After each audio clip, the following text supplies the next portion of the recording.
everybody and welcome to the channel, and today I'm going to be doing my first ever review. This is a review from a nobody, and today we're going to be looking at the Nintendo Switch. So I picked this up around about 4 weeks ago, the 3rd of March, day one we got this. It came delivered from Amazon. It was £279. I'm from the UK. I thought I would have a little chat with you guys and let you know my thoughts, my opinions on how I've been getting on with the Switch. Is it worth the money? Should you go out and buy one? So this is how the Switch comes. It comes in this little box here. Excuse the blurring on the green screen. So you get a nice picture on the front. Not much room to work with here. The Nintendo Switch. You get a picture on the back. There we go. Ooh, blurring. All your stuff on this side tells you what comes in the box. So you got the Switch, your Joy-Cons, your dock, etc. And on the other side is some more pictures. So there's nothing in this box because I've had the Switch now for a good month. I've been getting my hands on it. So inside the box we've got this. So this is Nintendo Switch. I actually have the grey version. These are slip-on covers. I'll talk about those in a little while. They were just $5.99, so a bargain, I think, to look after this. So I'm going to go on then to talk about my initial thoughts, what I thought about the Switch, how easy it was to set up, and whether I think it's worth it right now, what I thought about the games, and well, check it out to you guys, whether you've enjoyed your Switch and whether you think it's going to be worth picking it up. So let's get started. I haven't scripted this at all, so bear with me. I've never ever done anything like this, so let's give it a go. Let's get started. Alright, so let's start talking about the console itself. So here it is. This is it, the Nintendo Switch. It's a little tablet. Everything's built into this. I'm not going to go into info on what's inside it, like the graphics, etc., the graphics chip. I'm just literally going to talk about my experience, just for your average consumer that aren't really interested in all that kind of stuff. So inside here, on the side here, we have got your, up the top for your game cartridge. We take this out. Your cartridge goes in here. Lovely stuff. Just push it straight in, clips in, and it's covered up. Over here we've got your power button. We've got your volume rockers. On the back you've got your kickstand. If I can get that open, there we go. So your kickstand for putting it in tabletop mode. You're going to want to put that onto a flat surface, onto a table. It's not going to balance on the cushion. It's a little bit flimsy. I don't know why it's just one. It probably would have done with two. I don't see why that would have affected much to have another one over here. Underneath the kickstand we have got your SD card slot, which if you're going to be buying digital, you're going to want to get a bigger SD card. This only holds 32 gigabytes, which is probably enough for 4 or 5 of the smaller games. But if you're going to be looking for big downloads rather than buying physical, then I definitely recommend an SD card. You can pick those up depending on the size. Maybe you want to go around about 128 gig, and you can pick those up for around about £45 on Amazon. On the bottom we've got your power slot, so this is where you put your charger, and also it's where it gets docked when you put it into the stand, and I've got some little nubs there that hold it in place. And last but not least, across the side you've got the rails for the Joy-Cons to clip the Joy-Cons on and make it handheld. So I will show you the Joy-Cons. So these are the controllers. You can play normally, so if I put them in the right hands, so you got your left and your right. They've got everything on them, your analog sticks, your A, B, X, Y, your plus and minus, which is like your start and select. Your home button, it's got a little screenshot button just there if you want to take screenshots of what you're doing straight away without moving your thumb too much. Click and you've got a screenshot of your game. Up the top here we've got your L and R buttons, so those are your controllers. You can sit and relax and just play like this, or you've got also in the box comes with your Nintendo grip. So this is to turn it into a conventional controller. So you just slide the Joy-Cons in, 1 and 2, and this turns it into a regular controller. So there's your controller there. So you can play your regular games. It feels quite good. It's nice. It's a lot smaller. I've got my Xbox controller here for comparison. So it is a lot smaller than the Xbox controller. Excuse me. So well, it's not loads smaller, but it is definitely smaller than the Xbox One controller. So the Xbox controller is a bit wider, feels a bit bigger in your hands. But if you want a bigger controller, you can always get the Pro controller, which retails for around about £70 at the moment in the UK, which is a little bit expensive, but I suppose it's got all the gyro, etc. built in. I would say hopefully the price will come down, but it's Nintendo, so I don't really think that's going to happen, but hey ho. So there we go, there's your controller. Feels nice, feels good, nice and small. These kind of get in the way for your fingers, but I haven't really played massive long, like I haven't sat down and played for like 6 hours straight, so I don't know how irritating that gets. But for my like 2-3 hour play sessions, they've been absolutely fine. And you get about 20 hours of battery life in the controllers, so perfect, very, very good. So obviously you can play like this. You can use the Joy-Con, so they come straight back out, a little clip at the bottom. So at the top there's a little clip. You just press the button. So you can play it like that. Also for 2-player games, they're used on their side. So you've got 2 separate controllers here. So if you're playing, for example, Mario Kart or their new game Snipper Clips, you can just turn the controllers on their side, and you've got 2 little controllers. They're a little bit small in your hands. They take a little bit getting used to. You wouldn't want extended play. You can make those more like controllers.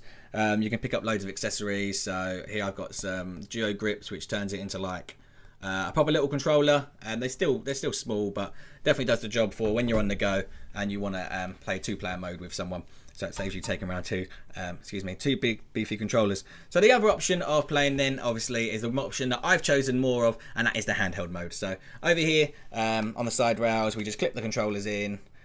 Helps if I have the console up the right way. Let's do that again. So you just clip the controllers in just like this. 1 and 2. And now we have the console in handheld mode. And this is what I'm going to talk about now. And I'm going to talk about docked mode as well. So once again, this is what I'm going to talk about now. This is the handheld mode, and I'll tell you about my experience. So we're going to talk about handheld mode then. So this is my primary use of the Switch. It may be the same for a lot of you guys. Some of you might prefer to play in console mode, but definitely this has been a handheld console for me. It's only actually been played in a dock a handful of times. Mainly, this is how I use it. Because my partner likes to use the TV and she doesn't like to sit there and watch me play the computer, unless we're playing a game that she can play as well. So it's so handy to just be able to click the Joy-Cons into the side, pick it up, and then take it. So she can watch the TV and I can carry on gaming. And boy, do I love gaming. So a little bit about it then. So you get around about 2.5 hours if you're going to play big games like Zelda Breath of the Wild, or if you're going to play the smaller games, if you're going to play Snipper Clips, if you're going to play some of the Neo Geo titles, then you're going to be looking more around about the 4 or 5 hour mark. I haven't fully tested it, but people have, and that's around about what they're getting. So I only ever really play it for around about 1.5 hours, 2 hours before I have to go to work or do something different. So my experience though has been really, really good. I've really enjoyed playing it. I'm going to tell you about some of the games. Obviously, the first game I've been playing is Zelda Breath of the Wild. For those that haven't played Breath of the Wild, you should play it. Maybe not now, but it's definitely a pickup. It's the reason I got the Switch. I never actually had a Wii U, so I went straight for the Switch and picked up Zelda Breath of the Wild on day one. And the game is absolutely stunning. I've put in about 60 hours into the game, and I've still got more to go. I'm not really going to talk too much about the games, about the gameplay and stuff, but I will talk about it a little bit. So on here you get a 720p screen. So obviously some people are complaining that it's only 720p, the battery life's only 2.5 hours, but the logistics of it, put in a 1080p screen in here, put in a bigger battery. People are already complaining about the price point, which I think is actually fine. £280 for a console that you can take on the go with AAA games is brilliant. But you start putting a 1080p screen in here, you start putting a bigger battery, you start putting a bigger memory, and all of a sudden it's no longer a £280 console, it's a £500 console. So I think this is perfect for what it aims to do, especially with Nintendo. Nintendo doesn't have big beefy games. You're not looking to play Horizon Zero Dawn on this, but to be able to take Mario Kart on the go, to be able to take Zelda Breath of the Wild, which is a huge game, it's a massive game, and to be able to take that on the go with you, play it on the train, to play it at work, is absolutely superb. So this has been absolutely brilliant for me. If you're a gamer and you like gaming on the go, maybe you play the 3DS, which is my main console before this, then this is definitely something for you, and you should definitely pick it up. Whether you pick it up now or not is up to you, but it's definitely a pickup. So the UI is nice and sleek. I will put a little bit of the UI stuff in the background up here, so hopefully you'll start seeing some of that. So it's nice and sleek. The tiles on the front screen with all your games in the list. When you finish the row, you get a little box at the end that lets you go further into it. It mainly sets up very similar to an Android tablet. So if you're used to an Android tablet, that's kind of the setup here. It's nice and sleek, nice and simple. The eShop is nice and clean. So the eShop, you've got the recent games coming out, and then have just come out. You've got coming soon, and they've recently added a top chart, so the most purchased games. So I'm sure the library will change as more and more games come out. So the console feels great in your hands. It's a nice Nice size, nice big screen, 720p screen, nicely weighted. Doesn't feel too heavy, doesn't ache to hold. I love it. I love it. I can't put it down. I get told off all the time for the amount I pick it up. It's a great console. Obviously, it's not got the same power as the PS4. It's not got the same power as the Xbox One. But the charm is you get to take it on the go. You get to take it with you. To play Mario Kart 8 is a big game. I played it on the Wii U. Obviously, I never owned a Wii U, but I did play it, and it's a great game. And to be able to just take that around with you on the go is absolutely superb. I'm going to love that. And when it comes out on the 28th, I've got it pre-ordered. It's going to arrive here on the 28th, and I've even got the days booked off work so I can get the most out of Mario Kart. So I look forward to a bit of that. Obviously, on the main screen, it's going to play at 1080p, 60 frames per second. And on here, you're looking at 720p. But it's going to be absolutely superb. And to be able to just take that, chill, play with it on my lunch break is going to be brilliant, which I'm really looking forward to.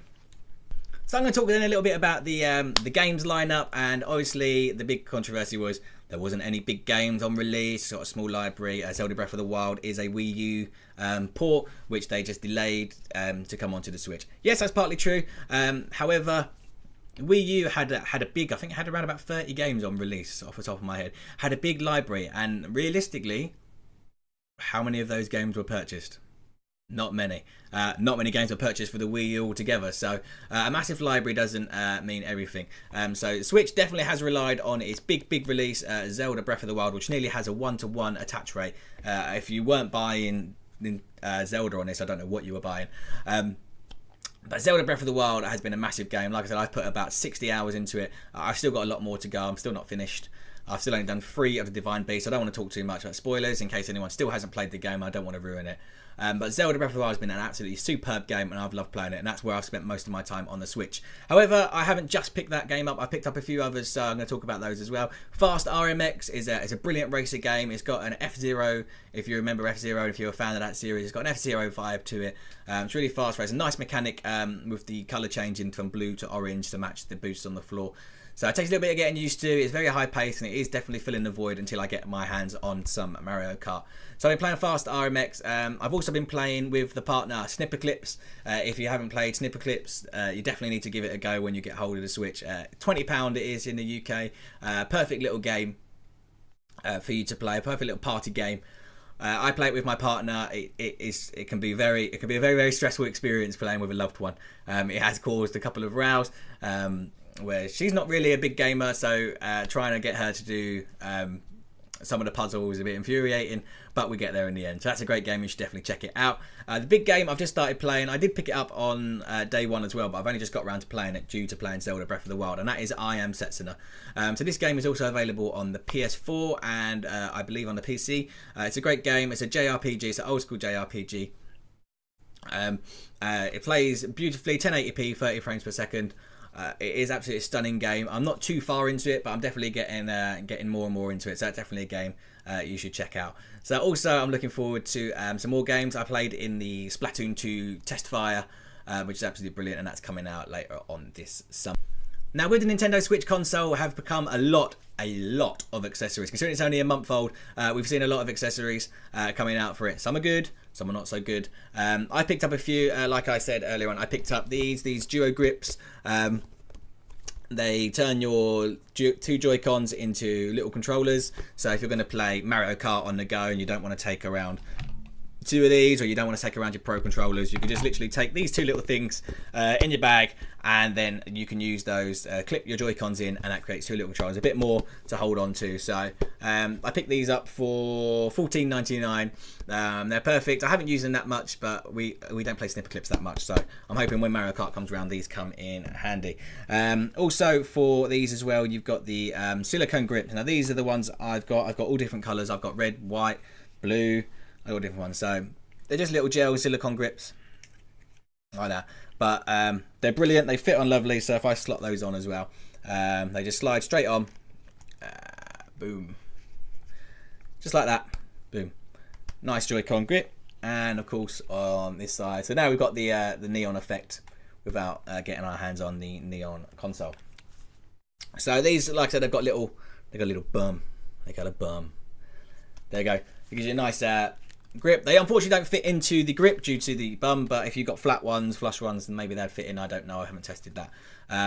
But yeah, they feel great. I'm not normally a fan of silicone grips on controllers, but these actually do feel great, and they look great as well. And to naked eye, if you wanted a neon console, which I didn't want at first, but then I did by the time it came around. But I had already pre-ordered my grey one. But then I can pretend I got one. So those are just a handful of the accessories for the Nintendo Switch. So obviously the main selling point of this is it's a home console that you can take on the go. So you can have it as a home console, you can have it docked, playing with your controller, watching it on TV. Then someone wants to watch the TV, maybe their favourite program's on. All you need to do is take the Joy-Cons out, clip them into the side of the Switch, take them up, and boom, you've got a handheld console. And that is absolutely brilliant, and that has been a great feature for me. Like I said earlier, my partner really, really likes to watch the TV. She doesn't like to watch me gaming, so when she comes home, I can clip the Joy-Cons in, take it away, and I'm still gaming. I'm still playing Zelda Breath of the Wild AAA experience. Great experience, now nice and close to my face. Absolutely brilliant, no problems. It switches like that, switch, and you can just carry on gaming. So that is absolutely brilliant, and it is something I really hope catches on, to be able to take Horizon Zero Dawn on the go. That would be absolutely brilliant, and I'm sure it will get there. I'm sure we'll get to that point. This is just a starting point. I think Nintendo are great innovators. It's what they do. They created a lot of the things you see now as standard. So this is what they're doing. They're trying something new, and kudos for trying something new. That's what we like to see. So I don't need another Xbox. I don't need another PS4. I'm looking for something different. Boom, along comes a Nintendo Switch. So the big question then is the Switch worth it? Should you buy a Nintendo Switch? For me, the answer, of course, was yes. I love this little thing. I love my Nintendo Switch. It goes with me wherever I go. It goes to work with me. It comes home with me. It sits in my dock. It comes out of the dock. Hasn't been a day. I think there's maybe been one day, maybe two, that I haven't played this since the day of release. So I absolutely love it. If you already own a Wii U, is it worth it? Maybe not so much. You can get Zelda Breath of the Wild on the Wii U. Mario Kart is coming out. Is for the Wii U. You've still got your Splatoon experience. So some of it, is it worth it right now? Maybe not. However, by the end of the year, I've got some great games lined up. I'm looking for Street Fighter 2, Ukulele. I'm looking at Mario Kart 8 Deluxe, which I didn't have on the Wii U, so that'll be exciting. Splatoon 2. I've recently pre-ordered ARMS. I wasn't overly interested in ARMS, but I've pre-ordered it. I'm going to give it a go. It's a new IP. I want to support it and see what happens with that. Looking for Mario Odyssey. Xenoblade Chronicles 2 is going to be absolutely brilliant. Fingers crossed. I love the Xenoblade on the Wii. I haven't played the Wii U version, so maybe I should try and get hold of one of those and give that a go before I play number 2. And lots more. There's loads of games coming out throughout the year. We've got E3 coming up. Looking forward to maybe seeing a little bit of, hopefully, some Pokemon, some Smash Bros, etc. So once those games come out, it's definitely going to take off. And if they can get those games out for the holidays, then it's going to be superb. So my advice, if you've got a Wii U, maybe hang on till all these bigger games come out. Get it at Christmas. If you've not got a Wii U and you're itching to get a Nintendo Switch, then make the switch now. Definitely get a hold of it. So there we go. That was my first ever review. I hope you enjoyed it. I wanted to review the Switch. It's been something that I've really loved over the last month, and I just wanted to put my points out there. I know everybody has reviewed the Switch. I know it's a month old and you've seen everything, but hopefully you enjoyed it, and hopefully leave some comments down in the comment section below. I look forward to reading those, whether you liked it, whether you didn't like it, any criticisms. It might be something I try and carry on in the future. It might not. Also, if you do enjoy it, I am on Twitch. If you like to watch gameplay on Twitch, I stream a bit of Pokemon. So if you like Pokemon, we do some viewer battles on there. Iron Game, I will leave the link in the description, so feel free to check that out. Looking to start streaming some more now. Some games coming out on Switch, so I'm going to be streaming some Mario Kart, some Splatoon 2, etc. So I look forward to some of that. But there we go, guys. That's the end. I hope you enjoyed it, and I look forward to seeing you all again soon. But for now, I'm going to go play some Switch. I'll see you soon.